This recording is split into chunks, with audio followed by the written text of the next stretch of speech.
তো বন্ধুরা, এবারে আজকে আপনাদের এই ভিডিওতে দেখাবো ধান চাষের কী অবস্থা রয়েছে। বুঝতে পারছেন পুরো বিঘা বিঘা জমি ধান চাষ হয়েছে।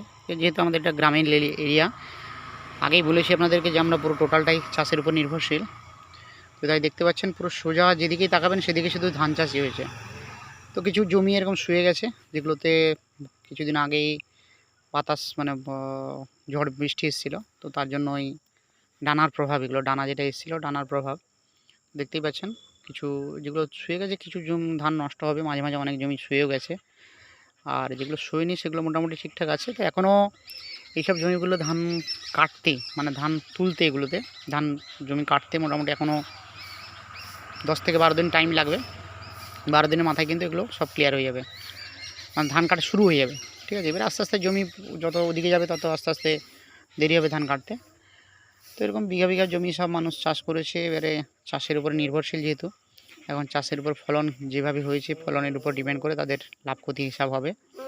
আবার পরের বছরের জন্য তারা সেভাবে কিন্তু পরের সিজনের জন্য যেটা বোরো ধান, তার জন্য কিন্তু সেটা প্রসিডিওর করবে।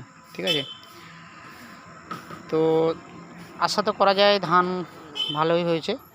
ঠিক আছে, তো দেখা যাক এখন ধান চাষ উঠলে ধান কাটা হলে ধানের ফলন কিভাবে হয়েছে সেটা বোঝা যাবে। ঠিক আছে, তো আমরা চেষ্টা করব আরও কিছু দূরের দিকে গিয়ে ভিডিও দেখানোর জন্য ধান কীভাবে হয়েছে বা কতটা হয়েছে। এটা এখানে যেটা দেখাচ্ছে কাছাকাছি, এখানে মোটামুটি খুব একটা ভালো না, আবার খুব একটা খারাপও না, মাঝারি ধরনের ধান হয়েছে, ফলন হয়েছে। তো এটা আরও 10-12 দিন বাদে আমরা বুঝতে পারবো কী হয়েছে না হয়েছে। ঠিক আছে, তো মোটামুটি একটা ছোট্ট আপডেট দিলাম।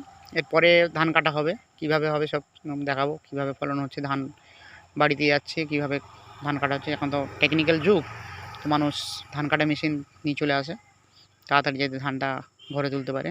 ঠিক আছে, দেখা হবে পরের ভিডিওতে। আশা করছি ভালো লাগলো। অবশ্যই লাইক, কমেন্ট, শেয়ার করবেন আর জানাবেন কে কোথা থেকে দেখছেন। Thank you.